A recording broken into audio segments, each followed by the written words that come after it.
الحمد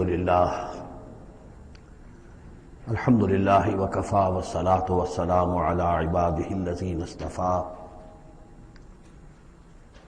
خصوصا على أفضلهم وخاتم النبيين محمد الأمين وعلى آله وصحبه أجمعين. أما بعد فقد قال الله تبارك وتعالى كما ورد في سورة الحج: اعوذ باللہ من الشیطان الرجیم بسم اللہ الرحمن الرحیم. ان اللہ یدافع عن الذین آمنوا ان اللہ لا يحب كل خوان کفور. اذن للذین یقاتلون بانہم ظلموا وان اللہ علی نصرہم لقدیر. الذين اخرجوا من ديارهم بغير حق الا ان يقولوا ربنا الله ولولا دفع الله الناس بعضهم ببعض لهدمت صوامع وبيع وصلوات ومساجد يذكر فيها اسم الله كثيرا ولينصرن الله من ينصره ان الله لقوي عزيز. الذين إن مكناهم في الأرض أقاموا الصلاة وآتوا الزكاة وأمروا بالمعروف ونهوا عن المنكر ولله عاقبة الأمور. صدق الله العظيم. رب اشرح لي صدري ويسر لي أمري واحلل عقدة من لساني يفقهوا قولي. اللهم ربنا ألهمنا رشدنا وأعذنا من شرور أنفسنا. اللهم أرنا الحق حقا وارزقنا اتباعه وأرنا الباطل باطلا وارزقنا اجتنابه. اللهم وفقنا لما تحب وترضى. اللهم ربنا آنس وحشتنا في قبورنا وارحمنا بالقرآن العظيم. اللهم اجعله لنا إماما ونورا وهدى ورحمة.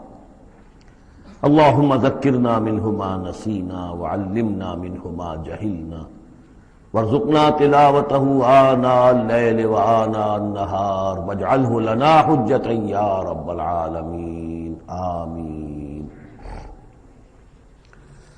یہ بات میں عرض کر چکا ہوں کہ سورہ حج کے بعض مضامین بہت مشابہ ہیں سورہ بقرہ سے. اس سورہ مبارکہ کے بارے میں بعض حضرات کی رائے یہ ہے کہ یہ مدنی ہے، لیکن صحیح بات یہی ہے کہ یہ مکی صورت ہے. البتہ اس میں کچھ آیات ایسی ہیں کہ جو مدنی بھی ان کو قرار دیا جا سکتا ہے. اور ایک روایت جو حضرت عبداللہ ابن عباس رضی اللہ تعالی عنہما کی مجھے مل گئی ہے وہ یہ ہے کہ وہ اثناء سفر ہجرت میں نازل ہوئی، اور اس وقت ہمیں اب انہی آیات کا مطالعہ کرنا ہے. یہ آیات میں سمجھیے کہ نبی اکرم صلی اللہ علیہ وسلم کی وہ جد و جہد اور آپ کی دعوت اور تحریک جو ہے اس میں ایک بڑے ٹرننگ پوائنٹ کو ریپرزینٹ کر رہی ہے. یہ ایک بڑا فیصلہ کن موڑ ہے آپ کی جد و جہد میں. یہ مشابہت ذہن میں رکھیے کہ سورہ بقرہ میں بھی جہاں 23ویں رکوع میں تقریباً وسط ہے سورہ بقرہ کا، جس طرح یہ وسط ہے سورہ حج کا، وہاں بھی 23ویں رکوع میں رمضان مبارک اور روزے کی حکمتیں اور اس کے احکام کا بیان ہوا. 24ویں رکوع سے قتال فی سبیل اللہ اور اس کے ساتھ ہی حج کے دو جو رکوع ہیں مناسک حج پر مشتمل ہیں. یہاں پر بھی آپ دیکھیے کہ مناسک حج پر 2 رکوع مشتمل تھے اور اس کے فوراً بعد قتال کی بات ہو رہی ہے. بڑا گہرا ربط ہے ان دونوں کے اندر، اس لیے کہ قتال فی سبیل اللہ کا جو سب سے پہلا ہدف تھا وہ یہی تھا کہ توحید کا مرکز کعبۃ اللہ جو اصل میں خدا واحد کی عبادت کے لیے بنایا گیا تھا، اس وقت وہ مشرکین کے تسلط میں ہے اور انہوں نے اسے شرک کا اڈا بنایا ہوا ہے. تو گویا کہ اب پہلا جو فرض منصبی ہے امت مسلمہ کا وہ یہ ہے کہ اس مرکز توحید کو مشرکین کے تسلط سے واگزار کرا کے اسے واقعتاً توحید ہی کا مرکز بنا دیا جائے. اس اعتبار سے ظاہر بات ہے کہ جنگ ناگزیر ہے. یہ صرف واز سے ہونے والا کام تو نہیں تھا، اس کے لیے تو ظاہر بات ہے کہ طاقت کا استعمال ناگزیر تھا. اسی لیے مناسک حج کے ذکر کی فوراً بعد اب یہ تذکرہ ہو رہا ہے. یہ آیات میرے خیال میں اثناء سفر ہجرت میں نازل ہوئی. فرمایا ان اللہ یدافع عن الذین آمنوا، اللہ تعالی مدافعت کرے گا اہل ایمان کی طرف سے.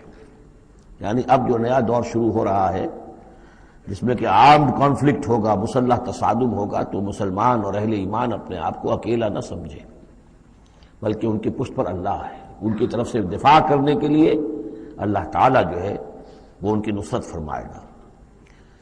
ان اللہ یدافع عن الذین آمنوا ان اللہ لا یحب کل خوان کفور، اللہ تعالیٰ کو بالکل پسند نہیں ہے یہ لوگ جو بہت خیانت کرنے والے ہیں اور ناشکرے ہیں۔ یہ کون ہیں؟ یہ قریش مکہ کہ جنہوں نے ایک طرف خیانت کی انتہا کر دی کہ توحید کے مرکز کو شرک کا اڈا بنا دیا۔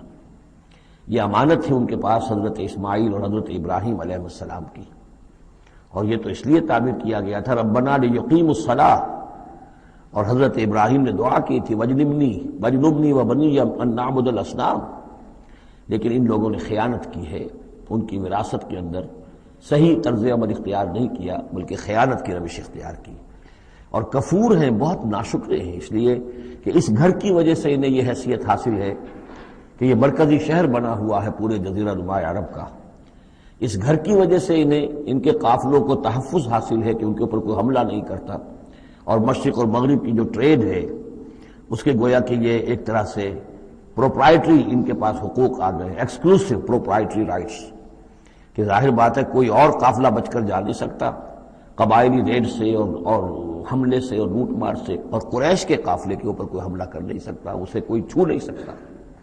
تو اس گھر کی وجہ سے لإلاف قریش إِلَافِهِمْ رِحْلَةَ الشِّتَاءِ وَالصَّيْفِ فَلْيَعْبُدُوا رَبَّ هَذَا الْبَيْتِ، یہ جو ان کے قافلے سردیوں میں جاتے ہیں یمن کی طرف اور گرمیوں میں جاتے ہیں شام کی طرف، تو ان کو سمجھنا چاہیے کہ یہ ساری جو ان کی چلت پھرت ہے یہ تو اس گھر کے طفیل ہے، اس کی وجہ سے انہیں یہ پروٹیکشن حاصل ہے، اور انہوں نے ناشکری کی ہے۔ تو اذن للذین یقاتلون بانہم ظلموا، اب اجازت دی جا رہی ہے ان لوگوں کو جن پر کہ جنگ ٹھوس دی گئی ہے، یعنی جو صورتحال پیدا کر دی گئی ہے کہ انہیں گھروں سے نکال دیا گیا، ہجرت پر مجبور کر دیا گیا، انہیں ستایا گیا، سال ہر سال سے ان پر پرسیکیوشن ہو رہی ہے، ٹارچر کیا جا رہا ہے، ابھی تک تو اللہ تعالیٰ نے ان کو ہاتھ روکے رکھنے کا حکم دیا ہوا تھا، کفوا ایدیکم، چاہے وہ براہ راست وحی جلی کی شکل میں قرآن میں آیت نہیں آئی تھی، لیکن حضور کے ذریعے سے اللہ تعالیٰ کا یہ حکم لوگوں تک پہنچ چکا تھا کہ خواہ کچھ بھی ہو جائے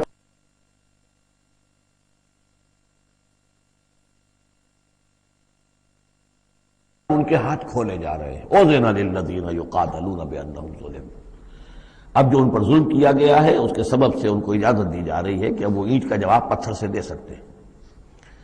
وَإِنَّ اللَّهَ عَلَىٰ نَصْرِهِمْ لَقَدِيرٌ، اور دوبارہ پھر تاکید کے ساتھ کہہ دیا کہ ان کو اپنے آپ کو اکیلے نہ سمجھے، یقیناً اللہ تعالیٰ ان کی نصرت پر قادر ہے، ان کی مدد فرمائے گا۔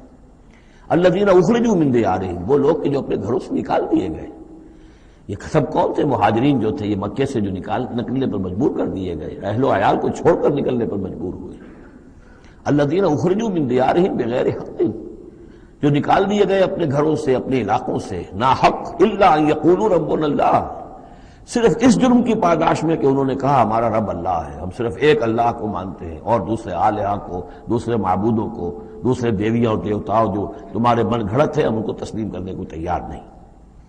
ولولا دفع اللہ الناس بعضهم ببعض، اور اگر اللہ تعالی بعض لوگوں کو بعض کے ذریعے سے دور نہ کرتا رہتا، یعنی زمین میں یہ مضمون آ چکا ہے، سورہ بقرہ کی آیت نمبر 251 میں بھی یہی مضمون آیا تھا، جب طالوت اور جالوت کی جنگ ہوئی تھی اس کے بعد یہ بات آئی تھی کہ اللہ تعالیٰ وقتاً فوقتاً زمین کی صفائی کرتا رہتا ہے، کہ جو بڑے فاسد قسم کے لوگ ہوتے ہیں اور مفسد قسم کے لوگ ہوتے ہیں، فاسد کلچر ہوتا ہے، فاسد ثقافت ہو جاتی ہے، تو پھر کوئی نہ کوئی ایسی شکل ہوتی ہے کہ اللہ تعالیٰ ان کو ختم کر کے، ان کا استیصال کر کے، ان لوگوں کو کچھ لوگوں کے ذریعے سے دنیا سے نیست و نابود کر دیتا ہے۔ اگر ایسا نہ ہوتا رہتا، وہاں یہ الفاظ آئے تھے اگر ایسا نہ ہوتا رہتا تو لفسدت الارض، زمین میں تو فساد ہی فساد ہوتا۔ پھر یہاں فرمایا ولولا دفع اللہ الناس بعضهم ببعض لهدمت صوامع وبیع وصلوات ومساجد یذکر فیہا اسم اللہ کثیرا، تو ڈھا دیے جاتے سارے خانقاہیں اور تکیے اور سارے گرجے اور کنیسے اور ساری سینیگوگز، صلوطہ یہ عربی زبان کا لفظ ہے، صلاۃ ہی سے ہے یہ عربی، اور جیسا کہ میں نے عرض کیا ہے بارہا عبرانی اور عربی زبان جو ہے یہ عبرانی زبان کا لفظ ہے صلوطہ، اور عربی اور عبرانی جو ہیں یا تو سگی بہنیں ہیں، کسی ایک ہی زبان کی یہ دونوں نکلی ہوئی شاخیں ہیں، اور یا یہ کہ عبرانی ماں ہے اور عربی اس کی بیٹی ہے، یہ ان کے درمیان رشتہ ہے۔ صلاۃ کا لفظ جو عربی میں آیا ہے اور قرآن مجید میں صلاۃ، یہ وہاں پر بھی موجود تھا۔ ہمارے ہاں سلام ہے، ان کا شلام ہے، وہ فرق اتنا ہی ہے، وہ شین کے ساتھ اور وہ باغ اس کو گول کر کے شلام کہتے ہیں، باقی ہمارے یہاں سلام ہے، فرق اور خاص نہیں ہے۔ ان کا جو یوم کپور ہے وہ یوم کفارہ ہے، یوم یوں کا تو یوں یوم کی طرح ہے، کپور پے اور فے، جیسا کہ میں نے آپ کو بتایا تھا ذوالکفل میں پے فے کی جگہ ہو جاتی ہے، تو یوم کپور ہے ان کے ہاں، یوم کفارہ۔ تو یہ تقریباً تمام جو اصطلاحات ہیں وہ بہت ایک دوسرے کے قریب ہیں۔ تو اگر ایسا نہ ہوتا کہ اللہ تعالیٰ کچھ لوگوں کے ذریعے سے اس دنیا سے نیست و نابود کرتا رہتا، تو پھر تو یہ کہ کوئی عبادت گاہیں دنیا میں قائم ہی نہ رہتی۔ ظاہر بات ہے اپنے اپنے وقت میں یہ تمام عبادت گاہیں خدائے واحد کی عبادت کے لیے بنائی گئی تھی، وہ مساجد اور مسجدیں یذکر فی حسب اللہ کثیرا، جن میں کہ اللہ تعالیٰ کا نام کثرت سے لیا جائے۔ وَلَيَنصُرَنَّ اللَّهُ مَن يَنصُرُهُ، یہ بہت اہم ہے، یہ آیت کا ٹکڑا، اور یہ ہر شخص کو یاد کر لینا چاہیے۔ لازماً اللہ مدد کرے گا ان کی جو اس کی مدد کرتے ہیں۔ اس میں زیادہ زور ہے وَلَيَنصُرَنَّ اللَّهُ، عربی زبان میں اس سے زیادہ تاکید کا اسلوب نہیں ہے۔ فعل مضارع سے پہلے لام زبر کے ساتھ، لام مفتوح، اور آخر میں نون مشدد تشدید کے ساتھ۔ افعلو، یہ میں کروں گا، لافعلن، میں لازماً کروں گا، یہ جو انداز ہے اس میں کوئی شک نہیں۔ وَلَيَنصُرَنَّ اللَّهُ مَن يَنصُرُهُ، لیکن دوسری بات یہ آئی کہ ظاہر بات ہے کہ یک طرفہ معاملہ نہیں ہے، تم اللہ کی مدد کرو گے تو اللہ تمہاری مدد کرے گا۔ تم اللہ کے باغیوں کے ساتھ دوستیوں کی پیلیں بڑھاؤ، اللہ کے دشمنوں کے ساتھ تمہاری جو ہے وفاداریاں ہوں، اور تم چاہو کہ اللہ تمہاری مدد کرے، یہ تو انہونی بات ہے۔ جیسے سورہ بقرہ میں ہم نے دیکھا تھا فاذکرونی اذکرکم، تم مجھے یاد رکھو میں تمہیں یاد رکھوں گا۔ اسی طرح وَلَيَنصُرَنَّ اللَّهُ مَن يَنصُرُهُ، لازماً اللہ مدد کرے گا ان کی۔ اسی سورہ مبارکہ میں ہم دیکھ چکے ہیں کہ اس کا یقین ہونا چاہیے بندہ مومن کو، اور یہ یقین اس کا بہت بڑا سہارا بنتا ہے، اس کے صبر کا اور ثبات کا اور استقامت کا۔ ورنہ یہ کہ اگر اس یقین، اس اللہ کی مدد کی امید کی رسی کو وہ کاٹ دے تو پھر اس کے لیے کوئی سہارا نہیں رہے گا۔ ان اللہ لقوی عزیز، اور پھر یہ کہ اللہ جو مدد کا وعدہ کر رہا ہے تو اللہ کوئی کمزور تو نہیں ہے، قوی ہے، زبردست ہے، توانا ہے، عزیز ہے، زبردست ہے۔ الذین ان مکناہم فی الارض، وہ لوگ کہ جنہیں اگر ہم زمین میں تمکن عطا کر دیں، یہ وہی لفظ ہے کذالک مکننا لیوسف، سورہ یوسف میں 2 مرتبہ ہم پڑھ چکے ہیں۔ الذین ان مکناہم فی الارض، وہ لوگ کہ جنہیں اگر ہم زمین میں تمکن، قدرت، طاقت، غلبہ، حکومت، استیلاء عطا کر دیں تو وہ کیا کریں گے؟ اقاموا الصلاۃ، پہلا کام ہے نماز قائم کریں گے۔ یہی کام حضور نے کیا، جاتے ہی سب سے پہلے جمعہ قائم کیا، اور پھر یہ کہ مسجد النبوی کی تعمیر کی، پہلا کام۔ وآتوا الزکوٰۃ، اور زکوٰۃ ادا کریں گے، آتوا الزکوٰۃ، اور دیں زکوٰۃ، اقاموا الصلاۃ وآتوا الزکوٰۃ، اور دیں گے وہ زکوٰۃ، اور یہ کہ زکوٰۃ کا نظام قائم کیا جائے تاکہ جو بھی معاشرے کے اندر پسماندہ طبقات ہیں، جن کے ہاں احتیاج ہے، ان کا بھی کفالت کا بندوبست ہے۔ وَأَمَرُوا بِالْمَعْرُوفِ، اور وہ نیکی کا حکم دیں گے، وَنَهَوْا عَنِ الْمُنکَرِ، اور بدی سے روکیں گے، وَلِلَّهِ عَاقِبَةُ الْأُمُورِ، اور تمام معاملات کا بالکل آخری انجام تو ہے، تو وہ تو ظاہر ہے کہ اللہ ہی کے ہاتھ میں ہے، اللہ کے قبضہ قدرت میں ہے۔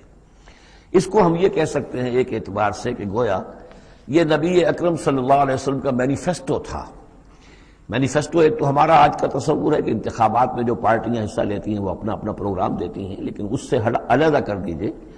لیکن چونکہ حضور، اگر یہ روایت صحیح ہے کہ یہ آیات نازل ہوئی ہیں جبکہ حضور تشریف لے جا رہے ہیں مکے سے مدینے کی طرف ہجرت کے سفر پر، تو اللہ کے علم میں ہے کہ اب آپ کا جو وہاں داخلہ ہونے والا ہے وہ تو ہوگا ایک بے تاج بادشاہ کی حیثیت سے، جاتے ہی آپ کو وہاں اللہ تعالیٰ کی طرف سے اختیار اور اقتدار مل جائے گا۔ تو جب یہ صورت ہوگی تو کیا کریں گے یہ؟ ان کی پرائرٹیز کیا ہوں گی؟ تو جیسے کہ جب آپ نے کہا کرتی ہے کہ ہماری حکومت بنے گی تو ہم یہ کریں گے، تو گویا کہ یہ ہے وہ ہمیشہ کے لیے اہل ایمان کا جو سمجھیے کہ اللہ تعالیٰ کی طرف سے دیا ہوا ان کا مینیفیسٹو ہے۔ الذین ان مکناہم فی الارض اقاموا الصلاۃ وآتوا الزکوٰۃ وامروا بالمعروف ونہوا عن المنکر وللہ عاقبۃ الامور۔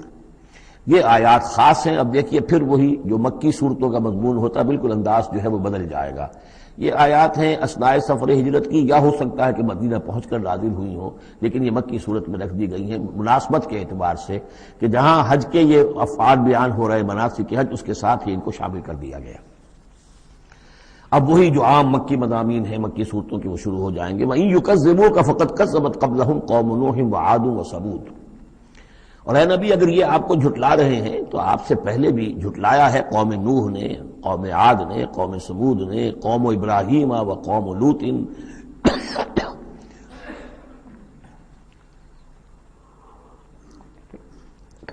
ابراہیم کی قوم نے اور لوط کی قوم نے، واصحاب مدین اور مدین والوں نے، وکذب موسیٰ اور موسیٰ کی بھی تکذیب کی گئی تھی. فَأَمْلَيْتُ لِلْكَافِرِينَ، تو میں نے کافروں کو کچھ ڈھیل دی، مہلت دی، ان کی رسی دراز کی. ثُمَّ أَخَذْتُهُمْ، پھر میں نے ان کو پکڑ لیا. فَكَيْفَ كَانَ نَكِيرٌ، تو میری پکڑ کیسی رہی، کیا حشر ہوا قوم نوح کا اور قوم ہود کا اور قوم صالح کا. ان تمام اقوام کے جو حالات ہیں وہ قرآن مجید میں بار بار آ چکے ہیں. فَكَأَيٍّ مِّن قَرْيَةٍ أَهْلَكْنَاهَا، تو کتنی ہی ایسی بستیاں ہیں، آبادیاں ہیں جن کو ہم نے ہلاک کیا. وَهِيَ ظَالِمَةٌ، اور ہلاک یوں ہی نہیں کر دیا، وہ ظالم تھی، گناہ گار تھی، ان میں گناہ اتنا پھیل گیا تھا، شرک اور کفر کا اتنا دورہ ہو گیا تھا کہ گویا کہ وہ ایسے ہی تھا جیسے انسانی جسم کا کوئی حصہ اگر گل جائے تو اس کو کاٹ دینے ہی میں عافیت ہے، ورنہ پورے جسم کے لیے وہ چیز جو ہے وہ مضر ہوگی. ایمپوٹیشن ہو جاتی ہے، ہاتھ کا، آرم کا ایمپوٹیشن ہو گیا، پیر کا ایمپوٹیشن کر دیا گیا کہ اتنا گل سڑ گیا ہے کہ یہاں سے متعفن مواد جو ہے اگر خون میں جذب ہو کر پورے جسم میں جائے گا تو پوری جان جو ہے اس کی ہلاکت کا اندیشہ ہے. تو اللہ تعالیٰ اسی طریقے سے ان بستیوں کو کہ جو اس طریقے سے گندگی کا اور برائی کا اور معصیت کا اور سیئات کا برکت بن چکی ہوں اور وہ پھوڑا بن چکی ہوں، پھر ان کے لیے یہی اللہ تعالیٰ کی طرف سے سرجیکل آپریشن ہوتا رہا ہے. فَكَأَيٍّ مِّن قَرْيَةٍ أَهْلَكْنَاهَا فَهِيَ ظَالِمَةٌ فَهِيَ خَاوِيَةٌ عَلَىٰ عُرُوشِهَا، وہ گری پڑی ہوئی ہیں اپنی چھتوں کے بل پر. وَبِئْرٍ مُعَطَّلَةٍ، کتنے ہی کنویں ہیں کہ جو اب بند پڑے ہوئے ہیں، بڑی محنت سے لوگوں نے اپنے اپنے زمانوں میں کھودے ہوں گے، ان سے پانی پینے والے لوگ ہوں گے یا جمگھٹے رہا کرتے ہوں گے لوگوں کے، اب معطل پڑے ہوئے ہیں. وَقَصْرٍ مَشِيدٍ، کتنے ہی محل ہیں جو ان میں بڑی گچکاری کی گئی ہے، بہت انہیں مضبوط بنایا گیا ہے. اب جاؤ الحمرا کو دیکھ لو، کبھی مسلمان حکومت کیا کرتے تھے، غرناطہ میں جاؤ اور دیکھو الحمرا محل کیسا ہے. جاؤ اور قرطبہ کی مسجد کو دیکھو کہ جہاں کوئی سجدہ کرنے والا نہیں ہے، کسی کو سجدے کی اجازت نہیں ہے.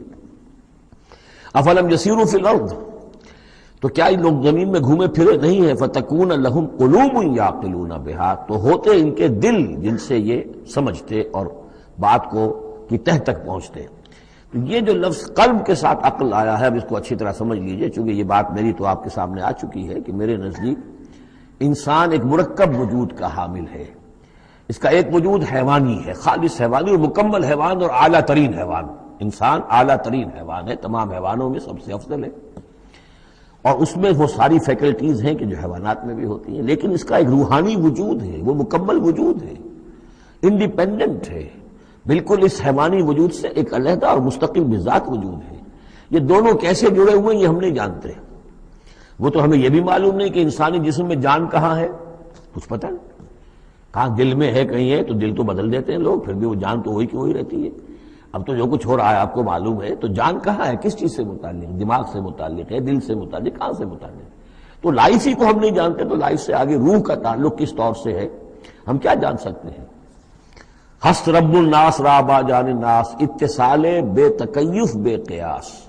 یہ متصل ہے، یہ جو روحانی وجود ہے اور حیوانی وجود ہے یہ متصل ہے، ملے ہوئے تو ہیں، لیکن یہ اتصال ایسا ہے بے تکیف بے قیاس، نہ اس کی کیفیت معلوم ہو سکتی ہے، نہ اس کو کسی اور چیز پر قیاس کیا جا سکتا ہے. لیکن ہے دو علیحدہ وجود. ایک وجود پہلے پیدا کیا گیا تھا، کما خلقناکم اول مرہ. دوسرا وجود اس عالم خلق کے اندر آتا ہے، اور ان میں سے ہر ایک کی، دونوں کی اپنی اپنی عقل ہے. روح کی اپنی عقل ہے، روح کی اپنی آنکھ ہے، روح کے اپنے کان ہیں، اور جسم کے حیوانی وجود کے اپنی آنکھیں ہیں، اپنے کان ہیں، اپنی عقل ہے. تو ان السمع والبصر والفؤاد، یہ حیوانی، یہ گویا کہ انسان کے جو حیوانی ذرائع علم ہے وہ یہ ہیں جن کے بارے میں گفتگو سورہ بنی اسرائیل کی اس آیت کے حوالے سے میں تفصیلاً کر چکا ہوں. ان السمع والبصر والفؤاد کل اولئک کان عنہ مسئولا.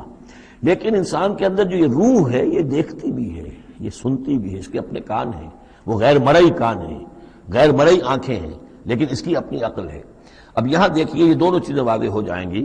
فَتَكُونَ لَهُمْ قُلُوبٌ يَعْقِلُونَ بِهَا، تو ہوتے ان کے دل کہ جن سے یہ بات سمجھتے، او آذان یسمعون بها، یا ہوتے کان جن سے یہ سنتے۔ فإنها لا تعمل ابصار ولكن تعمل قلوب التي في الصدور، اس لیے کہ آنکھیں اندھی نہیں ہوا کرتی، دل اندھے ہو جاتے ہیں جو سینوں کے اندر ہے۔ یہ کون سا اندھاپا ہے؟ ابو جہل اندھا تھا کس اعتبار سے؟ ابو لہب اندھا تھا کس اعتبار سے؟ ولید بن مغیرہ اندھا تھا کس اعتبار سے؟ ان کی آنکھیں تو اندھی نہیں تھی، ان کے دل اندھے ہو گئے تھے، ان کی روحیں اندھی ہو گئی تھی، ان کے اوپر اپنی دنیاوی اغراض، اپنی ضد، اپنی ہٹ دھرمی اور اپنے تکبر اور اپنے جو بھی ان کے اندر عصبیتیں تھیں، اس کی وجہ سے اس طریقے سے ان کے اوپر پٹیاں پڑ چکی تھی کہ وہ روح نہ دیکھتی تھی نہ سنتی تھی۔ تو یہ ہے اصل میں یہ معاملہ۔ فَإِنَّهَا لَا تَعْمَلْ أَبْصَارُ، ایک ہے آنکھیں اندھی، لیکن ہو سکتا ہے اس کا دل جو ہے وہ دوسروں سے کہیں زیادہ دیکھنے والا ہو، لیکن یہ کہ آنکھوں کا اندھا ہونا اتنا بڑی بات نہیں، اتنا دل کا اندھا ہونا۔ افلم یسیروا فی الارض فتکون لهم قلوب یعقلون بها، تو کیا یہ زمین میں گھومے پھرے نہیں، پھر ہوتی ہیں ان کے دل کہ جن سے یہ بات کو سمجھتے، او آذان یسمعون بها، یا ہوتے کان، روح کے کان کہ جن سے یہ سنتے، دیدن دیگر آموز سنیدن دیگر آموز، اس لیے کہ ظاہر بات ہے بستیوں کو تو وہ دیکھتے تھے، کتا بھی دیکھ رہا ہے کہ کار آ رہی ہے، اسے بچنا ہے، وہ بھی اپنی جان بچاتا ہے، انسان نے بھی دیکھ لیا اور وہ بھی جان بچانے کے لیے ایک طرف ہو گیا، تو کوئی بڑا فرق نہیں۔ یہ حیوانی جو دیکھنا ہے وہ تو دیکھنا ہے، لیکن انسان کا دیکھنا کچھ اور ہے۔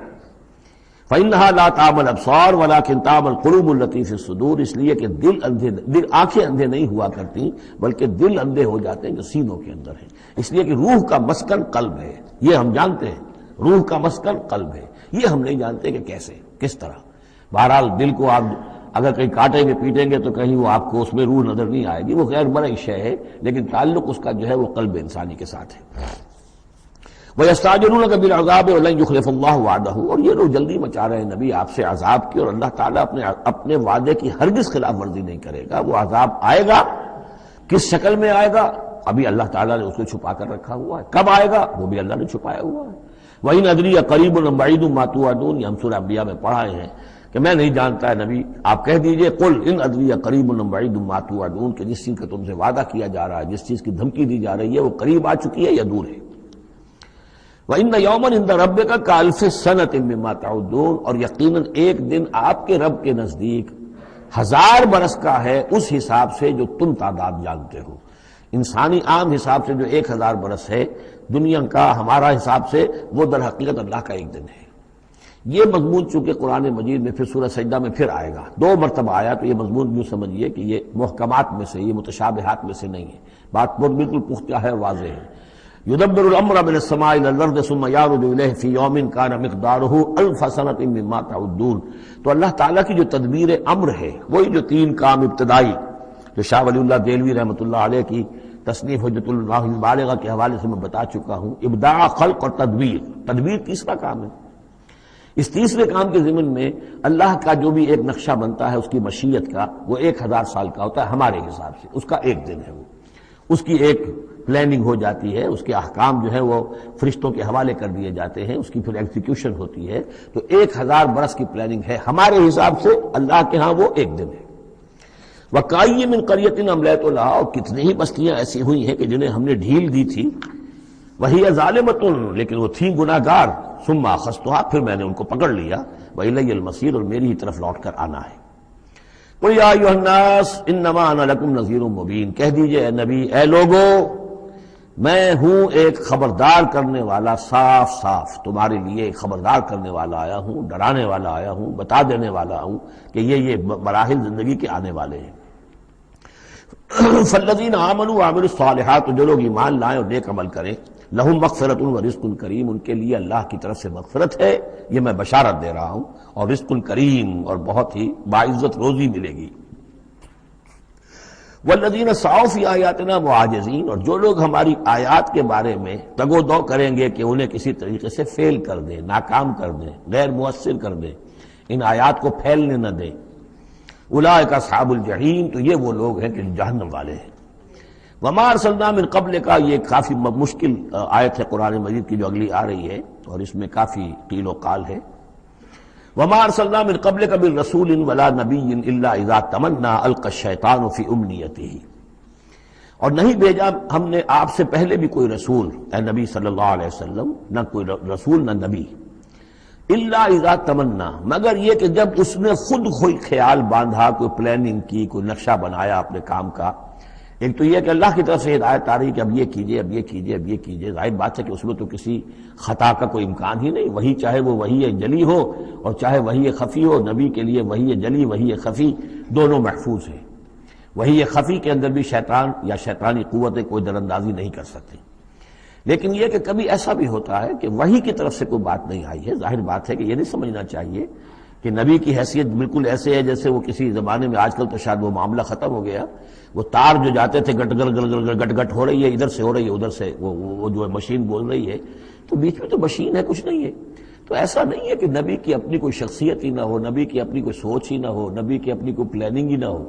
یہ تو عام انسان بھی دیکھیے، اگر کوئی آپ کو یہ کہے بس آپ کو تو جو کہا کرتے چلے جاؤ، تو آپ کہیں گے میری شخصیت، میری بھی کوئی سوچ ہے، میری بھی کوئی اس معاملے کے اندر مجھے بھی کوئی رائے جو ہے۔ تو نبی کا معاملہ یہ نہیں ہے کہ بس ہر لحظہ وہ اللہ کا حکم آ رہا ہے، نہیں، بلکہ یہ کہ ان کو ایک حکم دے دیا گیا، اس پر پھر وہ خود بھی سوچتے ہیں۔ تبلیغ کیجئے، جیسے حکم آیا انذر عشیرتک الاقربین، اب اپنے قریبی رشتہ داروں کو خبردار کیجئے۔ اب یہ کام نبی کا تھا کہ آپ نے حضرت علی کو حکم دیا کہ کھانے کا انتظام کرو، اور بنو ہاشم کے تمام مردوں کو آپ نے بلا لیا۔ یہ جو تدبیر ہے یہ یا محمد الرسول اللہ صلی اللہ علیہ وسلم کی، ان تدبیروں میں ایسا ہو سکتا ہے کہ کسی وقت کوئی خطا ہو جائے، کسی وقت کوئی بات جو ہے غلط بھی ہو جائے۔ یہ بات چونکہ اس کا ذاتی اجتہاد ہے، چنانچہ صحابہ کرام بھی یہ کرتے تھے۔ غزوہ بدر میں حضور نے جہاں حکم دیا تھا کیمپ لگانے کا، تو وہ جا کر بعض صحابہ پہنچ گئے کہ حضور دیکھیے اگر تو یہ وحی کے حکم کے تحت ہے، جو اللہ کا حکم ہے کہ یہاں کیمپ ہمارا ہونا چاہیے، سر تسلیم خم ہے۔ اگر یہ آپ کی ذاتی رائے ہے تو پھر ذرا اگر آپ اجازت دیں تو ہم کچھ اپنی رائے بھی پیش کریں۔ آپ نے فرمایا ہاں کہو۔ انہوں نے عرض کیا کہ ہمارے نزدیک جو تجربہ ہمیں جنگوں کا ہے، اس کے بنا پر ہم یہ سمجھتے ہیں کہ ہمارا جو پڑاؤ ہے، ہمارا کیمپ وہاں لگنا چاہیے، اس وادی کے اس گوشے میں۔ آپ نے فرمایا ٹھیک ہے، یہاں سے خیمے اٹھاؤ اور وہاں لگا لو۔ ظاہر بات ہے یہ تدبیر تھی ذاتی تھی محمد الرسول اللہ صلی اللہ علیہ وسلم کی۔ اس میں اختلاف کی صحابہ کو گنجائش ہے اور انہیں اپنی رائے پیش کرنے کا بھی موقع ہے۔ اگر یہ وحی سے ہوتا تو ظاہر بات ہے کہ پھر وہاں سے کوئی سوال پیدا نہیں ہوتا تھا کہ وہاں سے کیمپ اکھاڑا جائے۔ تو اس طرح کے معاملے میں خطا بھی ہو سکتی ہے، غلطی بھی ہو سکتی ہے، اور اس قسم کے معاملے میں کوئی در اندازی جو ہے شیطان کی طرف سے بھی ممکن ہے۔ اب یہ مسئلہ ایسا ہے کہ چونکہ عصمت انبیاء کے بارے میں جو بہت حساس، تمام اہل ایمان جو ہے بہت حساس ہیں، تو یہ آیت جو ہے تو یہ گویا کہ یوں سمجھیے کہ یہ حلق میں پھنس جاتی ہے، اس کو اس طریقے سے قبول کرنا بڑا مشکل ہے۔ تو تعویلیں بڑی دور راسکار بھی کی گئی ہیں، لیکن میرے نزدیک اس کی بالکل سیدھی سی بات ہے۔ یہاں تک کہ میں آپ کو واقعہ بتا چکا ہوں تعبیر نخل کا، کہ حضور نے مدینے میں جا کر کہا کہ یہ آرٹیفیشل پولینیشن وغیرہ کے لیے تم جو قریب کر دیتے ہو کھجور کے نر اور مادہ پھولوں کو قریب لے آتے ہو تاکہ فرٹیلائزیشن زیادہ ہو جائے اور پھر یہ کہ پھل زیادہ ہو جائے، نہ کرو تو کیا ہے، آپ کے بس یہ کہنے سے صحابہ نے نہیں کیا، لیکن یہ کہ فصل کم ہو گئی۔ اب انہوں نے ڈرتے ڈرتے عرض کیا کہ حضور آپ نے یہ فرمایا تھا، ہم نے نہیں کیا، تعبیر نخل اس سال ہم نے نہیں کی تھی، فصل کم ہو گئی ہے۔ فرمایا انتم عالم بامور دنیاکم، یہ معاملات تمہارے، میں یہ سکھانے تمہیں نہیں آیا، ایگریکلچر سکھانے نہیں آیا تمہیں میں تو آیا ہوں یہ ہدایت دینے کے لیے۔ جو ہدایت میں دوں، جو میری جو نبوت اور رسالت کا جو ایشو ہے، جو اس کا موضوع ہے، اس پر تمہیں میری ہر بات کو ماننا ہے، لیکن یہ جو تمہارے معاملات ہیں یہ تجرباتی معاملات ہیں۔ اب دیکھیے تجرباتی، چونکہ وہ تجربہ تھا انہیں، وہ کرتے تھے، زراعت کرتے تھے، اور انہیں یہ اندازہ ہو گیا تھا کہ ایسا ہو تو اس سے یہ کہ پھل زیادہ ہوتا ہے، تو تجربے پر تھا، اور تجربے ہی کی بنیاد پر سائنس ہے۔ پوری سائنس کیا ہے؟ ایکسپیریمنٹیشن ہے نا، اسی کے اوپر تو یہ سائنس ڈیولپ ہوئی ہے۔ ان چیزوں کو جو ہے وہ اس سے خارج سمجھیے، اس میں کوئی تعلق جو ہے دین کا اس سے نہیں ہے۔ انتم عالم بامور دنیاکم، تم اپنے ان دنیاوی معاملات کو جو تجربے پر جس کا دار و مدار انحصار ہے مجھ سے بہتر جانتے ہیں۔ یہ حدیث ہے بخاری شریف کی، الحمدللہ اللہ تعالیٰ ان پر لاکھوں نعمتیں اور اپنی رحمت نازل فرمائے، یہ چیزیں محفوظ رہ گئی ہیں ہمارے لیے، تبھی تو ہمارے لیے کچھ کہنے کا اور بولنے کا موقع ہے۔ تو فرمایا انتم عالم بامور دنیاکم۔ اسی طریقے کا مسئلہ یہ ہے وما ارسلنا من قبلک من رسول ولا نبی الا اذا تمنا، جب وہ کوئی اپنی سکیم بناتے ہیں، اپنی پلاننگ کرتے ہیں، القى الشیطان فی امنیتہ، تو شیطان ان کے خیال میں کچھ ڈال دیتا ہے۔ امنیہ کہتے ہیں تمنا، آرزو۔ اب دیکھیے آدمی سوچتا ہے یہ حسرہ ہو جانا چاہیے، یہ کام یوں ہونا چاہیے، مثلا جبکہ آپ نے دیکھا کہ مکہ مکرمہ میں تو میرا قیام ناممکن ہو گیا ہے، اس لیے کہ ابو طالب کے انتقال کے بعد وہ جو خاندانی ایک پروٹیکشن حاصل تھی بنو ہاشم کی، وہ ختم ہو گئی، اور اب خاندان بنی ہاشم کا سردار بھی ابو لہب ہو گیا ہے کہ جو بہت ہی سخت دشمن ہے ذاتی طور پر حضور کا۔ تو پھر آپ نے سوچا اب کیا کروں، کس طرف جاؤں، کدھر دیکھوں، کسے آواز دوں؟ تو آپ نے طائف کا سفر کیا، لیکن یہ کہ وہاں پہ آپ جو ہے ناکام وہاں سے آنا پڑا، وہاں کوئی آپ کو ریسپانس نہیں ملی، بلکہ زندگی کا سخت ترین دن جو ہے حضرت عائشہ صدیقہ رضی اللہ تعالیٰ عنہ کی روایت موجود ہے، ان کے ہوش کے دوران تو سمجھیے کہ غزوہ احد کا دن سخت ترین تھا، تو انہوں نے کبھی پوچھ لیا کہ حضور آپ پر احد کے دن سے بھی سخت دن کوئی گزرا ہے؟ آپ نے فرمایا ہاں، طائف کا دن مجھ پر اس سے کہیں زیادہ سخت تھا، وہ سختی ہوئی حضور پر۔ لیکن اللہ تعالیٰ کی مشیت میں کیا تھا کہ یہ سعادت جو ہے یہ طائف کے لیے نہیں لکھی تھی، یہ سعادت یثرب کے لیے لکھی تھی، جو مدینہ منورہ بننے کی سعادت جو ہے، مدینہ النبی بننے کی سعادت اللہ کی حکمت میں مدینہ کے لیے تھی۔ وہاں حضور گئے بھی نہیں اور وہاں کے 6 آدمی ایمان لے آئے اور کھڑکی کھل گئی۔ وَمَا أَرْسَلْنَا مِن قَبْلِكَ مِن رَّسُولٍ وَلَا نَبِيٍّ إِلَّا إِذَا تَمَنَّىٰ أَلْقَى الشَّيْطَانُ فِي أُمْنِيَّتِهِ فَيَنسَخُ اللَّهُ مَا يُلْقِي الشَّيْطَانُ، پھر اللہ منسوخ کر دیتا ہے، ختم کر دیتا ہے اس چیز کو کہ جو شیطان نے ڈالا ہوتا ہے۔ ثم يحكم اللہ آیاتہ، پھر اللہ تعالیٰ اپنے فیصلوں کو پختہ کر دیتا ہے۔ یہاں آیت جو ہے آیات ہی فیصلوں کے معنی میں ہے۔ واللہ علیم الحکیم، اور اللہ سب کو جاننے والا، کمال حکمت والا ہے۔ یہ توجیہ ہے میرے نزدیک، اور یہ قریب ترین ہے اس توجیہ سے کہ جو موضح القرآن میں شاہ عبد القادر رحمۃ اللہ علیہ ان کی طرف سے ہے، تو اس حوالے سے واقعہ یہ ہے کہ مجھے اس پر کافی اطمینان ہے۔ لِيَجْعَلَ مَا يُلْقِي الشَّيْطَانُ فِتْنَةً فِي قُلُوبِهِم مَّرَضٌ لِلَّذِينَ فِي قُلُوبِهِم مَّرَضٌ، اور اس میں بھی اللہ کی ایک حکمت ہے کہ شیطان کی طرف سے جو کوئی آمیزش ہو جاتی ہے کسی وقت اس قسم کے معاملات میں، تو اس کو اللہ تعالیٰ فتنہ بنا دیتا ہے ان لوگوں کے لیے جن کے دلوں میں مرض ہوتا ہے، روگ ہوتا ہے، وَالْقَاسِيَةِ قُلُوبُهُمْ، اور جن کے دل سخت ہو چکے ہوتے ہیں۔ وَإِنَّ الظَّالِمِينَ لَفِي شِقَاقٍ بَعِيدٍ، اور یقیناً ظالم جو ہیں وہ تو یقیناً مخالفت میں اور دشمنی میں بہت دور جا چکے ہیں۔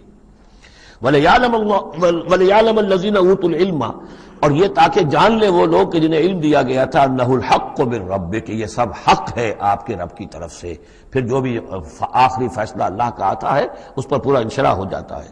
فَيُؤْمِنُوا بِهِ، تو وہ اس پر ایمان رکھتے ہیں، فَتُخْبِتُ لَهُ قُلُوبُهُمْ، اور اس پر ان کے دل جو ہے وہ اللہ کے سامنے جھک جاتے ہیں۔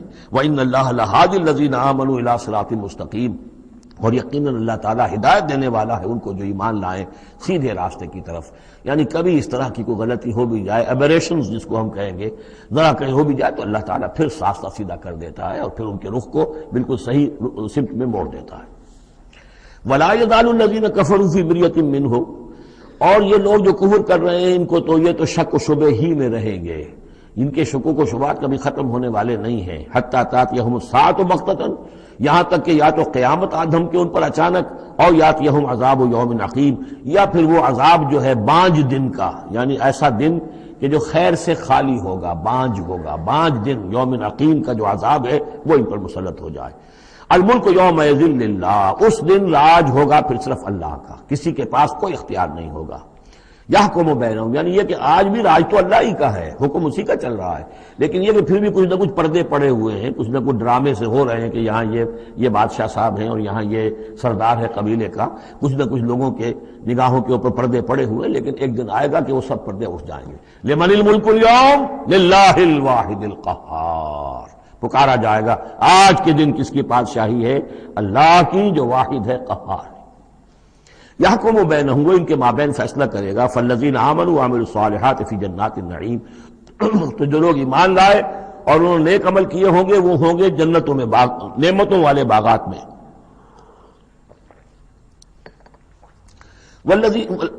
والذین کفروا وکذبوا بآیاتنا، اور وہ لوگ کہ جو کفر کی روش اختیار کریں اور ہماری آیت کو جھٹلائیں، فاولئک لہم عذاب مہین، تو ان کے لیے ہوگا اہانت آمیز، رسوا کن عذاب۔ والذین ہاجروا فی سبیل اللہ، اب دیکھیے یہ ہجرت کا، کیونکہ یہ بالکل یعنی مکی دور کے بالکل آخری زمانے کی یہ صورت ہے، بالکل متصل سمجھیے، جیسے کہ ہجرت کے متصلاً بعد سورہ بقرہ، ہجرت کے بالکل متصلاً قبل یہ سورہ حج۔ والذین ہاجروا فی سبیل اللہ ثم قتلوا، اور وہ لوگ جنہوں نے ہجرت کی اللہ کی راہ میں، پھر خواہ وہ قتل ہو گئے اور ماتوا، یا یہ کہ اپنی طبعی موت مر گئے، لَيَرْزُقَنَّهُمُ اللَّهُ رِزْقًا حَسَنًا، دونوں صورتوں میں اللہ تعالیٰ ان کو لازماً بہت رزق حسن عطا فرمائے گا۔ وَإِنَّ اللَّهَ لَهُوَ خَيْرُ الرَّازِقِينَ، اور یقیناً اللہ ہی ہے بہترین رزق دینے والا۔ لَيُدْخِلَنَّهُمْ مُدْخَلًا يَرْضَوْنَ، اور وہ لازماً داخل کرے گا انہیں ان جگہ، ان مقامات پر کہ جن سے وہ راضی ہو جائیں گے۔ وَإِنَّ اللَّهَ لَعَلِيمٌ حَلِيمٌ، اللہ تعالیٰ یقیناً علیم ہے، سب کچھ جاننے والا، اور حلیم ہے، تحمل والا ہے۔ ذَلِكَ وَمَنْ عَاقَبَ بِمِثْلِ مَا عُوقِبَ بِهِ، یہ تو ہے ہی، اور یہ کہ جو شخص زیادتی کرے، جس نے بدلہ لیا بِمِثْلِ مَا عُوقِبَ بِهِ، جیسا کہ اس پر زیادتی کی گئی تھی، جیسا کہ اس پر ظلم کیا گیا تھا، ثُمَّ بُغِيَ عَلَيْهِ، پھر اس پر مزید زیادتی کی جائے، لَيَنْصُرَنَّهُ اللَّهُ، اللہ تعالیٰ اس کی لازماً مدد کریں گے۔ یعنی جو زیادتیاں ہو چکی ہیں مسلمانوں پر، اب ان کا حق ہے کہ ان کا بدلہ لیں، پھر اگر ان کی طرف سے اضافی زیادتی اور ہوگی تو پھر اللہ تعالیٰ کی طرف سے ان کی مدد کا پختہ وعدہ ہے۔ ان اللہ لعفو غفور، یقیناً اللہ تعالیٰ عفو اور غفور ہے، معاف فرمانے والا، درگزر کرنے والا ہے۔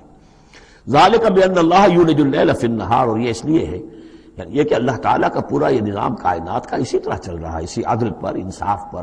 یہ نہ ہو تو جیسے کہ ابھی آیت آئی تھی کہ اگر ایک گروہ کو دوسرے گروہ کے ذریعے سے ہٹاتے نہ رہتے، نیست و نابود نہ کرتے رہتے، تو زمین میں فساد بن جاتا۔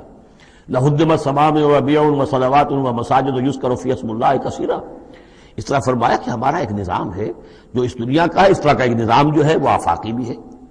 ذَلِكَ بِأَنَّ اللَّهَ يُولِجُ اللَّيْلَ فِي النَّهَارِ، یہ اس لیے کہ اللہ تعالیٰ رات کو لے آتا ہے دن میں پروتا ہوا، وَيُولِجُ النَّهَارَ فِي اللَّيْلِ، اور دن کو لے آتا ہے رات میں پروتے ہوئے، وَأَنَّ اللَّهَ سَمِيعٌ بَصِيرٌ، اللہ سب کچھ سننے والا اور دیکھنے والا ہے۔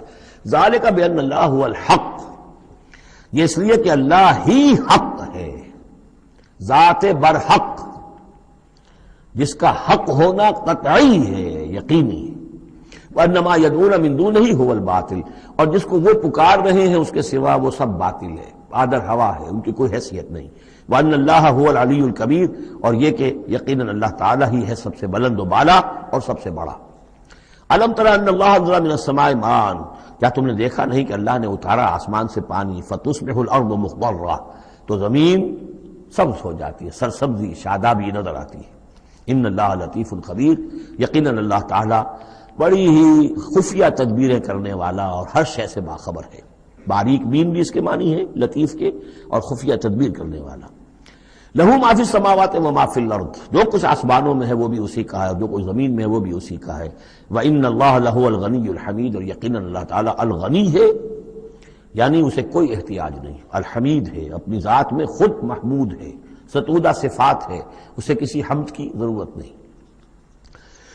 الم تر ان اللہ سخر لکم ما فی الارض والفلک تجری فی البحر بامرہ، کیا تم نے دیکھا نہیں کہ اللہ تعالیٰ نے تمہارے لیے مسخر کر دیا ہے، تمہاری خدمت گزاری میں، تمہاری ضروریات کی بہم رسانی میں لگا دیا ہے ان سب چیزوں کو جو زمین میں ہے، والفلک، اور کشتی کو، تجری فی البحر بامرہ، جو چلتی ہے سمندر میں اور دریا میں اس کے حکم سے، وَيُمْسِكُ السَّمَاءَ أَن تَقَعَ عَلَى الْأَرْضِ، اور وہی ہے جو تھامے ہوئے آسمان کو کہ وہ گر نہ جائے زمین پر، إِلَّا بِإِذْنِهِ، مگر اس کے حکم سے۔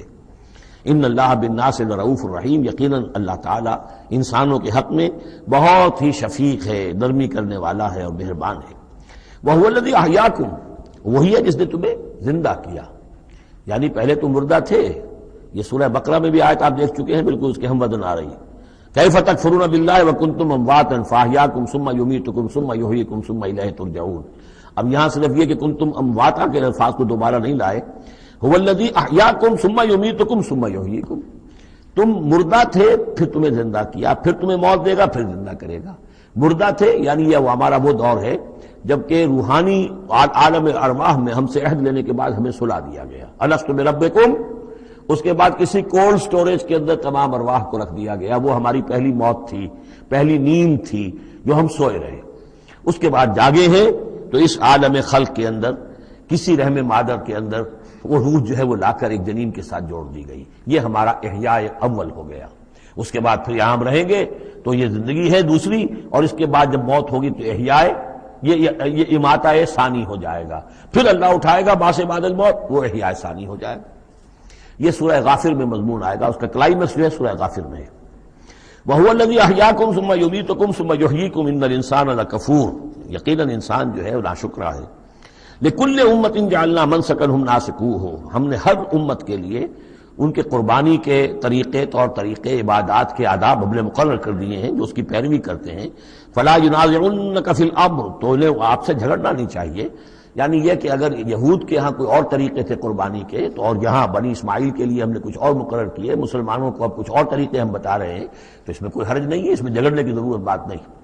یہ پہلے پڑھ چکے ہیں اسی صورت میں کہ ہم نے ہر امت کے لیے منسک مقرر کیے ہیں۔ وَلِكُلِّ أُمَّةٍ جَعَلْنَا مَنْسَكًا لِيَذْكُرُوا اسْمَ اللَّهِ عَلَىٰ مَا رَزَقَهُم مِّن بَهِيمَةِ الْأَنْعَامِ فَإِلَٰهُكُمْ إِلَٰهٌ وَاحِدٌ فَلَهُ أَسْلِمُوا وَبَشِّرِ الْمُخْبِتِينَ، تو ہر قوم کے لیے، ہر امت کے لیے اللہ تعالیٰ نے قربانی کے قواعد و ضوابط بنائے تو وہ اس کی پیروی کرتے ہیں۔ فَلَا يُنَازِعُنَّكَ فِي الْأَمْرِ، تو انہیں جھگڑنا نہیں چاہیے نبی آپ سے اس معاملے میں۔ وَادْعُ إِلَىٰ رَبِّكَ، اور اپنے رب کی طرف آپ بلاتے رہیے۔ إِنَّكَ لَعَلَىٰ هُدًى مُسْتَقِيمٍ، یقیناً آپ تو ہدایت کے، سیدھی ہدایت کے راستے پر ہیں۔ وَإِن جَادَلُوكَ، اور اگر یہ آپ سے جھگڑے، فَقُلِ اللَّهُ أَعْلَمُ بِمَا تَعْمَلُونَ، تو کہیے بھئی اللہ کو بہتر معلوم ہے جو آپ کر رہے ہیں، میں جو سمجھتا ہوں حق ہے، جو حق میرے پاس آئے میں اس کی پیروی کر رہا ہوں، آپ اگر اپنی جگہ سمجھتے ہیں کہ آپ زیادہ حق پر ہیں تو ٹھیک ہے، آپ جانیں، آپ کا رب جانے۔ اللہ یحکم بینکم یوم القیامہ، اللہ فیصلہ کر دے گا تمہارے مابین قیامت کے دن، فیما کنتم فیہ تختلفون، ان تمام چیزوں کے بارے میں جس میں تم اختلاف کرتے رہے تھے۔ الم تعلم ان اللہ یعلم ما فی السماء والارض، کیا تم جانتے نہیں کہ اللہ تعالیٰ جانتا ہے جو کچھ کہ ہے آسمان میں اور زمین میں۔ ان فی ذالک کتاب، اور یہ ایک کتاب میں لکھا ہوا ہے، یہ وہی ام الکتاب ہے، وہی اللہ تعالیٰ کے علم قدیم کی کتاب ہے۔ ان ذالک علی اللہ یسیر، اور یہ چیز اللہ پر بہت آسان ہے، تمہیں مشکل معلوم ہوتا ہے۔ وَيَعْبُدُونَ مِن دُونِ اللَّهِ مَا لَمْ يُنَزِّلْ بِهِ سُلْطَانًا، اور وہ پوج رہے ہیں، پرستش کر رہے ہیں اللہ کے سوا ایسی چیزوں کی جس کے لیے کہ اللہ نے کوئی سند نہیں اتاری۔ یعنی اللہ کو تو ہم بھی مانتے ہیں، وہ بھی مانتے ہیں، اب اضافی جس کو وہ مانگ رہے ہیں تو اللہ کی طرف سے کوئی سند ہونی چاہیے ان کے لیے، تب تو درست ہے، اگر اللہ کی طرف سے سند نہیں ہے تو وہ بے بنیاد ہے۔ وَمَا لَيْسَ لَهُم بِهِ علم، نہ صرف یہ کہ کوئی سند نہیں ہے، کوئی علم بھی نہیں ہے، کوئی معقول بات ہو، کوئی دلیل ہو، کوئی بنیاد ہو، کوئی منطق کے اندر، کوئی عقل کے اندر، بالکل بے بنیاد باتیں۔ وَمَا لِلظَّالِمِينَ مِن نَصِيرٍ، ایسے ظالموں کا کوئی مددگار نہیں ہوگا۔ وَإِذَا تُتْلَىٰ عَلَيْهِمْ آيَاتُنَا بَيِّنَاتٍ، اور جب ان کو سنائی جاتی ہیں پڑھ کر ہماری آیات بینات، تعرف فی وجوہ الذین کفروا المنکر، تو تم دیکھتے ہو کہ ان کافروں کے چہروں کے اندر سخت ناگواری کے آثار پیدا ہو جاتے ہیں، بجائے اس کے کہ وہ اللہ کی آیات سن کر ان کے دل کھل اٹھیں، ان کے اندر خوشی کی کیفیت پیدا ہو، انبساط پیدا ہو۔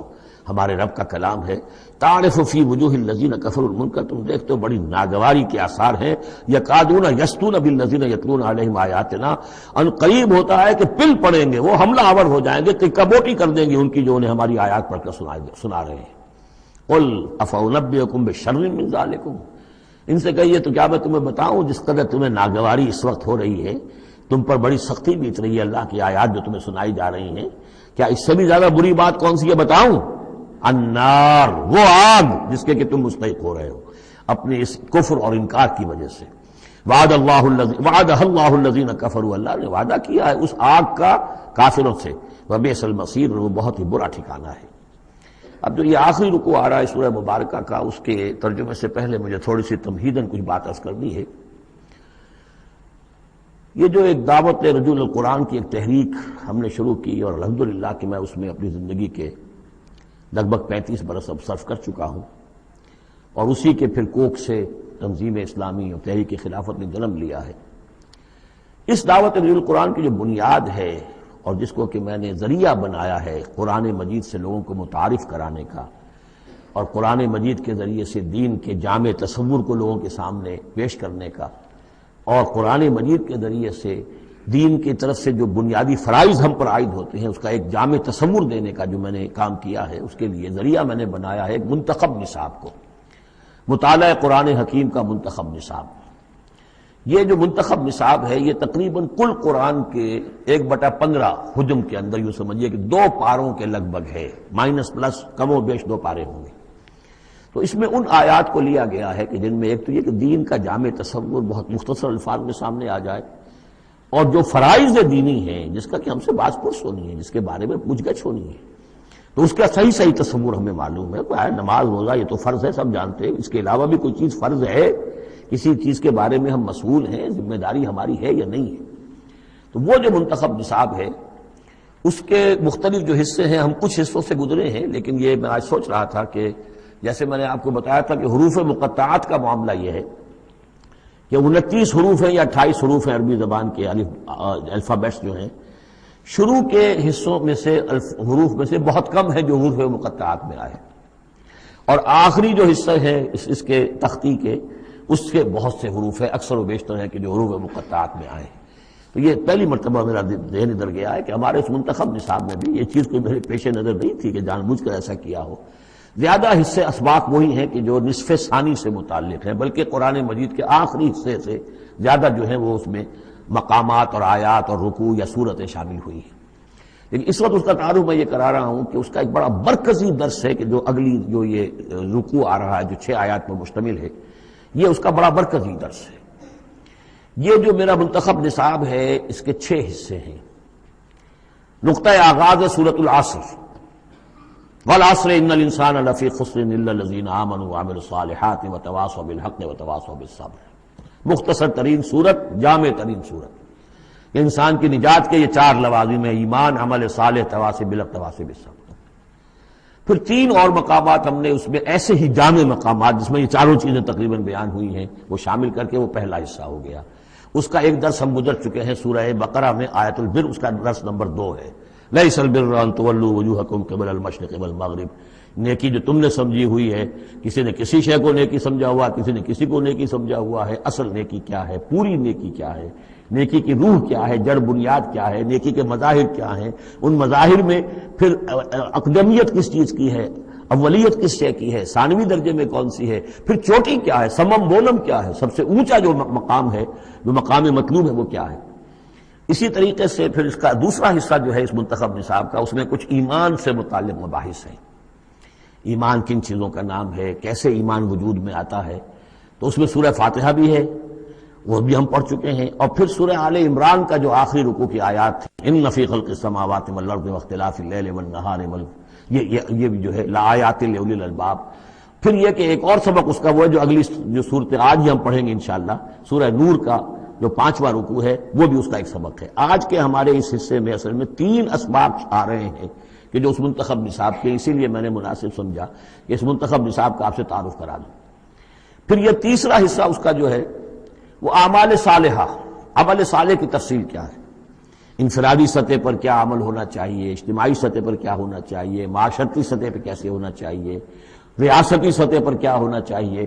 تو اس میں خاص طور پہ معاشرتی سطح سے متعلق وہ سورہ بنی اسرائیل کے 2 رکوع ہم پڑھ چکے ہیں جو 15ویں پارے میں آئے، سورہ بنی اسرائیل میں 3 اور 4 رکوع، جو میں نے عرض کیا تھا کہ یہ 10 کمانڈمنٹس جو ہیں تورات کے، ان کی یہ تعبیر ہے، قرآن مجید کی تشریح یہ ہے ان کی۔ تو اس طریقے سے یہ درس جو ہمارا وہ چلتا ہوا، پھر آخر تک اب جو حصے آئیں گے میں بر وقت آپ کو بتاتا جاؤں گا، لیکن یہ درس جو ہے یہ بھی در حقیقت اس کے تیسرے حصے کا آخری یا چوتھے حصے کا پہلا درس ہے، بالکل مرکزی جگہ، 3 حصے ادھر 3 حصے ادھر۔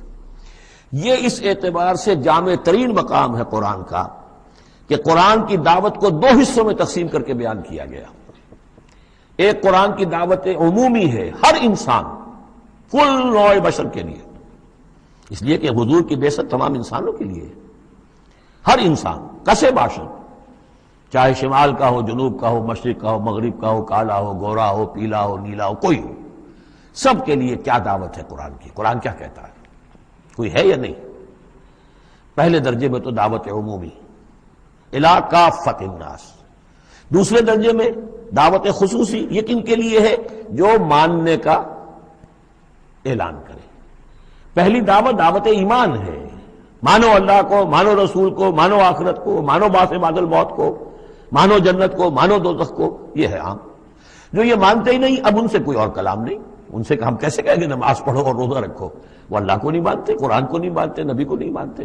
تو دعوت ایمان ہے دعوت عام قرآن مجید کی، اور پھر جو ایمان کا دعویٰ کریں اب ان سے خطاب ہے کہ اب جگر تھام کے بیٹھو، میری باری آئی، جب تم نے مان لیا تو ماننے کا یہ تقاضا پورا کرنا پڑے گا، اب وہ دعوت عمل ہوگی، یہ کرو اور یہ کرو اور یہ کرو اور یہ کرو۔ تو دعوت ایمان یہاں پر اور پھر دعوت عمل، ان کو علیحدہ علیحدہ سے جو ہے اللہ تعالیٰ نے ان 6 آیات کے اندر بیان کر دیا۔ یا ایھا الناس، اب دیکھیے دعوت عمومی کا خطاب ہے، یا ایھا الناس، 4 آیتوں اس کے تابع ہیں، اور آخری 2 آیتوں میں پھر آئے گا یا ایھا الذین آمنوا، پھر وہ اہل ایمان سے جو ایمان کا دعویٰ کریں مان لیں کہ ہاں ہم نے مانا۔ یا ایھا الناس ضرب مثل فاستمعوا لہ، ایک مثال بیان کی جاتی ہے، ذرا توجہ سے سنو۔ ان الذین تدعون من دون اللہ لن یخلقوا ذبابا ولو اجتمعوا لہ، یقیناً وہ معبود جنہیں تم پکار رہے ہو اللہ کے سوا، یہ بت تمہارے چونکہ جو مخاطب اولین تھے وہ بت پرست تھے، لن یخلقوا ذبابا، یہ تو اس پر بھی قادر نہیں ہے کہ مکھی تک کو پیدا کر سکے، ولو اجتمعوا لہ، یہ جو کعبے میں رکھے ہوئے 360 کے 360 بت مل جل کر بھی ایک مکھی پیدا کرنا چاہے تو نہیں کر سکتے۔ سامنے کی بات تھی تو صرف شعور دلانا تھا، جیسے حضرت ابراہیم نے بھی ان بتوں کو توڑ کے ذرا انہیں آمادہ کر دیا ایک دفعہ کہ وہ اپنے گریبانوں میں جھانکیں ضرور، ایک دفعہ حقیقت ان پر منکشف ہو گئی۔ اسی طرح یہ مثال دی جا رہی ہے، وہیں یسلبھم الذباب شیئا، اور یہ تو بات بہت دور کی ہے کہ وہ مکھی کو پیدا کرے، مکھی ان سے کوئی چیز چھین کر لے جائے، ان کے سامنے حلوے مانڈے رکھتے ہو مکھیاں بنبناتی ہیں، وہ تو مکھیاں بھی اڑا نہیں سکتے۔ یسلبھم الذباب شیئا لا یستنقذوہ منہ، تو اسے واپس چھین نہیں سکتے، حاصل نہیں کر سکتے۔ ضعف الطالب والمطلوب، بہت کمزور ہے طالب بھی اور مطلوب بھی۔ یہ ان 3 الفاظ میں قرآن مجید کا توحید کا جو عملی لب لباب ہے وہ آ گیا ہے۔ انسان جو ہے، جو بھی کسی بھی درجے میں باشعور انسان ہے، اس کا کوئی نہ کوئی آئیڈیل ہے، آدرش ہے، کوئی نصب العین ہے جس کے لیے وہ بھاگ دوڑ کرتا ہے، محنت کرتا ہے دن رات۔ تو ظاہر بات ہے کہ وہ آئیڈیل گھٹیا ہوگا تو انسان بھی گھٹیا ہوگا، آئیڈیل اونچا ہوگا تو انسان بھی اونچا ہوگا۔ یہ دونوں چیزیں جو ہے کورسپونڈنگ جائیں گی۔ اگر آپ کا مقصود ہی پست ہے تو ظاہر بات ہے آپ کی اپنی شخصیت بھی بڑی پست ڈیولپ ہوگی، مقصود اونچا ہو، بلند۔ لیکن فرمایا ان کا تو جو مطلوب ہے وہ بھی ضعیف، تو طالب تو اور بھی ضعیف ہوئے۔ جن کا مطلوب وہ بنے ہوئے ہیں کہ جو مکھی تک نہیں اڑا سکتے، تو طالبوں کا کیا حال ہوگا؟ قیاس کن سے گلستان من بہار مرا۔ لیکن یہ وہی مضمون ہے جو سورہ بقرہ میں آ چکا ہے۔ وَمِنَ النَّاسِ مَن يَتَّخِذُ مِن دُونِ اللَّهِ أَندَادًا يُحِبُّونَهُمْ كَحُبِّ اللَّهِ، لوگوں میں سے کچھ ایسے ہیں جو اللہ کے مد مقابل بنا کر کچھ اور چیزوں سے محبت شروع کر دیتے جیسے کہ اللہ سے محبت کرنی چاہیے تھی۔ اصل میں تو انسان کو بنایا گیا کہ لا محبوب الا اللہ، لا مقصود الا اللہ، لا مطلوب الا اللہ، مطلوب اللہ کے سوا کوئی نہ رہے، باقی ذرائع ہیں۔ زندہ رہنے کے لیے روٹی کھانی ہے، محنت کرنی ہے، ہل چلانا ہے، ذرائع ہے، مطلوب نہیں ہے۔ نہ کھیتی مطلوب ہے، نہ دکان مطلوب ہے، نہ پروفیشن مطلوب ہے، نہ ڈاکٹری، نہ انجینئرنگ، کوئی شے مطلوب نہیں، نہ دنیا مطلوب ہے، نہ اولاد مطلوب ہے، مطلوب صرف اللہ۔ یہ ہے توحید کا لب لباب، لا مطلوب الا اللہ، لا مقصود الا اللہ، لا محبوب الا اللہ۔ لیکن جو لوگ یہاں تک نہیں پہنچ سکتے، جیسے جس شخص کو بہت سخت بھوک لگی ہو، اگر اچھی چیز کھانے کو نہیں ملے گی تو برے میں بھی منہ مارے گا۔ اگر ان کا ذہن وہاں تک نہیں پہنچا، اگر ان کے ذہن کی پستی کا یہ عالم ہے کہ اللہ کی معرفت حاصل نہیں کر سکے، اللہ ان کا محبوب اور مطلوب و مقصود اصلی نہ بن سکا، تو کسی اور کو اللہ کی جگہ رکھ کر اور وہ پوجنا شروع کر دیتے ہیں۔ کوئی آئیڈیلی ہے، کوئی وطن ہے، کوئی قوم ہے، اور کچھ نہیں تو میرا اپنا نفس ہے، اپنے ہی حسن کا دیوانہ بنا پھرتا ہوں، اپنی ہی حریم ذات کے گرد طواف ہو رہا ہے۔ تو ضعف الطالب والمطلوب ما قدر اللہ حق قدرہ، یہ اللہ کی قدر نہ کر سکے، اللہ کا اندازہ نہ کر سکے، معرفت حاصل نہ کر سکے اللہ کی، جیسے کہ اس کے معرفت کا حق تھا۔ اللہ کو پہچان لیتے تو کسی اور سے کاہے کو لو لگاتے؟ حسین ترین کو اگر دیکھ لیں گے تو کمتر کو کون پھر پوچھے گا؟ تو دیکھ نہیں پائے ہیں جلال خداوندی کا کوئی نقشہ ان کے سامنے، جلال و جمال و کمال خداوندی کی کوئی جھلک نہیں دیکھ پائے، لہذا وہ عاشق بنے پھر رہے دنیا کے عروس ہزار داماد کے۔ ما قدر اللہ کا قدرہ ان اللہ لقوی عزیز، یقینا اللہ تعالیٰ قوی ہے، توانا ہے، طاقت والا ہے اور زبردست ہے۔ اللہ یصطفی من الملائکۃ رسلا ومن الناس، 2 آیتوں میں تو بات آ گئی توحید اور شرک کی، اب ایک آیت میں رسالت۔ اللہ چن لیتا ہے فرشتوں میں سے بھی اپنے پیغامبر اور انسانوں میں سے بھی۔ ان اللہ سمیع بصیر، اللہ سمیع اور بصیر ہے۔ ادھر سے چن لیا جبرائیل کو اور اپنی وحی دے دی، ادھر سے چن لیا محمد کو صلی اللہ علیہ وسلم اور جبریل سے کہا کہ محمد کو پہنچا دو، تاکہ محمد اپنے ابنائے نو کو، انسانوں کو لوگ پہنچا دیں۔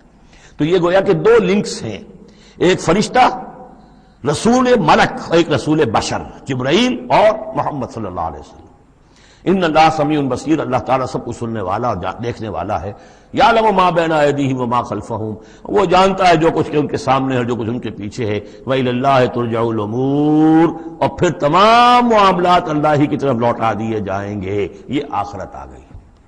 توحید، رسالت، آخرت، یہ ہے ثلاثی، یہ امور ثلاثہ ہے جن پر ایمان کی دعوت. اور یہ دعوت ہے یا ایھا الناس، اے بنی نوع آدم، اے انسانوں. اب بات ہے دوسرے مرحلے پر، جنہوں نے کہا اچھا جی ہم نے مانا اللہ کو، مانا رسول کو، مانا ہم نے آخرت کو، بعث بعد الموت کو، ہم تسلیم کرتے ہیں انا للہ و انا الیہ راجعون. تو اب ہے عمل کا مرحلہ. یا ایھا الذین آمنو، اے وہ لوگوں جو ایمان کا دعویٰ کر رہے ہو، اقرار کر رہے ہو. اب بات بدل گئی. اب دیکھیے فعل امر آ رہے ہیں. پہلے میں فعل امر کوئی تھا ہی نہیں، سوائے اس کے کہ ضرب مثلا فاستمعوا لہ، بس وہ ایک فعل امر آیا تھا، ذرا توجہ سے سنو، باقی کچھ نہیں. حقائق بیان کر دیے، توحید، رسالت، معاد. اب جو لوگ ان کو مانتے ہیں، یا ایھا الذین آمنوا ارکعوا واسجدوا واعبدوا ربکم وافعلوا الخیر لعلکم تفلحون. اے ایمان کے دعوے دارو، رکوع کرو، جھکو اللہ کے سامنے، واسجدوا، اور جھکو، prostrate before him، اس کے سامنے سر سجود ہو جاؤ. واعبدوا ربکم، اور اپنے رب کی بندگی، مکمل بندگی، ٹوٹل بندگی، اس کی پرستش نہیں، بندگی بھی. زندگی آمد برائے بندگی، زندگی بے بندگی شرمندگی. وفعلوا الخیر، اور نیک کام کرو، بھلے کام کرو. اب بھلا کام کون سا رہ گیا؟ وعبدوا میں تو سب کچھ آ گیا. بھلا کام کیا ہے؟ عبادت میں تو جو اللہ نے حکم دیا وہ ہم نے کر دیا، ہم نے بندگی کا حق ادا کر دیا. اب فعل خیر کیا ہے؟ وہ یہ ہے کہ خدمت خلق میں اپنے آپ کو لگا دو. اور خدمت خلق صرف یہ نہیں ہے کہ بھوکے کو کھانا کھلا دیا جائے، یہ بھی خدمت خلق ہے. سب سے بڑی خدمت خلق کیا ہے؟ ان کی عاقبت سنوارنے کی کوشش کرو. یہ سموچے جہنم کے اندر جا رہے ہیں، گویا کہ دعوت، ان کو بچاؤ. ان لوگوں کو اس حقائق سے خود بھی جن سے کہ تم آشنا ہو گئے ہو، جو حقائق تم پر منکشف ہو گئے ہیں، ان سے انہیں بھی روشناس کرو تاکہ ان کی عاقبت سنور جائے، ان کی بھی زندگی درست ہو جائے. لعلکم تفلحون، یہ کرو گے تو فلاح پاؤ گے. بہت اہم نکتہ ہے یہ. ایمان کے دعوے دارو، یہ نہ سمجھ بیٹھو بس ایمان لے آئے تو بس فلاح ہی فلاح ہے، اب کامیابی ہو گئی، بس نہیں. یہ شہادت گاہ الفت میں قدم رکھنا ہے. یہ تو ابھی قدم رکھا ہے آپ نے. اب یہ کرو اور یہ کرو اور یہ کرو اور یہ کرو تاکہ فلاح پاؤ. اگر اس کے بغیر اللہ کی توقع کیے بیٹھے ہو تو یہ تمہارا اپنا خیال ہے، وشفل تھنکنگ ہے. تلک امانیکم قل ہاتوا برہانکم ان کنتم صادقین. یہ تو پھر تمہاری اپنے من گھڑت خیالات ہیں. اور اس سے بھی اگلا حکم ہے وجاہدوا فی اللہ حق جہادہ، جہاد کرو پھر اللہ کے لیے جیسا کہ اس کے لیے جہاد کا حق ہے. جی نہیں، یہ سجدہ جو ہے صرف حضرت شافعی کے نزدیک ہے، امام شافعی کے. وجاہدوا فی اللہ حق جہادہ، اور جہاد کرو اللہ کے لیے جیسا کہ اس کے لیے جہاد کا حق ہے. هو اجتباکم، اس نے تمہیں چن لیا ہے. کیا مانی؟ اب نبوت محمد پر ختم ہو رہی ہے صلی اللہ علیہ وسلم. اب آئندہ جبریل کسی کے پاس وحی نہیں لائیں گے کہ پھر وہ وحی پہنچائے لوگوں کو. اب یہ کام یہ کہ وہی جو جبریل وحی لائے اور جو محمد نے تمہیں پہنچا دی، اب تمہیں پہنچا دی ہے پوری نوع انسانی کی طرف. یہ ہے تیسری لنک، هو اجتباکم. اپنے نصیب پر فخر کرو، اللہ نے تمہیں چن لیا ہے، سلیکٹ کر لیا ہے. یہ بالکل وہی مضمون اب آ گیا جو سورہ بقرہ میں آیا تھا، وَكَذَلِكَ جَعَلْنَاكُمْ أُمَّةً وَسَطًا لِتَكُونُوا شُهَدَاءَ عَلَى النَّاسِ وَيَكُونَ الرَّسُولُ عَلَيْكُمْ شَهِيدًا. وہی مضمون آ رہا ہے، هُوَ اجْتَبَاكُمْ وَمَا جَعَلَ عَلَيْكُمْ فِي الدِّينِ مِنْ حَرَجٍ. اور تمہارے لیے تو ہم نے دین کے اندر کوئی تنگی رکھی ہی نہیں. ملت ابیکم ابراہیم، یہ تمہارے جد ابراہیم ہی کی ملت ہے. هُوَ سَمَّاكُمُ الْمُسْلِمِينَ، اسی نے تمہارا نام مسلم رکھا ہے. اللہ نے تمہیں اس مسلم کا خطاب دیا ہے. حضرت ابراہیم نے بھی یہی کہا تھا، ربنا وجعلنا مسلمین لک ومن ذریتنا امة مسلمۃ لک، ہماری امت میں سے بھی ایک امت مسلمہ اٹھائی ہو. من قبل وفی ھذا، اس سے پہلے بھی اور اس میں بھی. لیکون الرسول شہیدا علیکم وتکونوا شہداء علی الناس، وہی مضمون جو سورہ بقرہ میں تھا، وکذالک جعلناکم امۃ وسطا لتکونوا شہداء علی الناس ویکون الرسول علیکم شہیدا. فرق کیا ہے؟ وہاں پہلے امت کا ذکر ہے پھر رسول کا ذکر، یہاں پہلے رسول کا ذکر ہے پھر امت کا ذکر. لِيَكُونَ الرَّسُولُ شَهِيدًا عَلَيْكُمْ وَتَكُونُوا شُهَدَاءَ عَلَى النَّاسِ فَأَقِيمُوا الصَّلَاةَ۔ بس اس کو اپنی پوری طرح سمجھنے کے بعد اب بسم اللہ کرو، قدم آگے بڑھاؤ، تو سب سے پہلے قدم کہاں بڑھاؤ گے؟ فَأَقِيمُوا الصَّلَاةَ وَآتُوا الزَّكَاةَ، نماز قائم کرو، زکوٰۃ ادا کرو، واعتصموا باللہ، اور اللہ کے ساتھ چمٹ جاؤ، اللہ کے دامن سے وابستہ ہو جاؤ، ہوا مولاکم، وہ تمہارا مولا ہے، مددگار ہے، پشت پناہ ہے، حمایتی ہے، فنعم المولا ونعم النصیر، کیا ہی اچھا ہے حمایتی اور کیا ہی اچھا ہے مددگار۔ بارک اللہ لی ولکم فی القرآن العظیم ونفعنی وإیاکم بالآیات والذکر الحکیم۔